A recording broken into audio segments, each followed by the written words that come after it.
பார்த்துக்கிட்டு இருக்கிற ஆப்போசிட்டில் பாருங்கள், இதுக்கு ஒரு சர்ச் இருக்கா, கோயில் வளாகத்துக்குள்ளேயே ஒரு சர்ச்சு, வெளியில் கரெக்டாக எதிர்த்தாப்புல கோயிலை எதிர்த்தாப்புல ஒரு சர்ச் இருக்கும். இங்கே ஹார்மனி சொல்லிட்டு ஒரு அழகான கிறிஸ்டனில் மெக்கா இது வச்சுருப்பாங்களா, அதே போல் ஒரு சைஸில் ஒரு அழகான இது இருக்குது பாருங்கள். அதில் எல்லா மொழியிலையும் எழுதப்பட்டிருக்கு.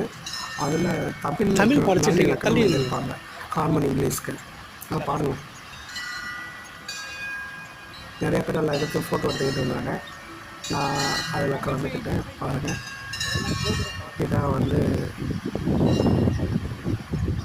அதில் ஹார்மோனியோட சிம்பிள். அதுக்கு அப்படியே ஆப்போசிட்டில் பார்த்தீங்கன்னா சர்ச் இருக்குது.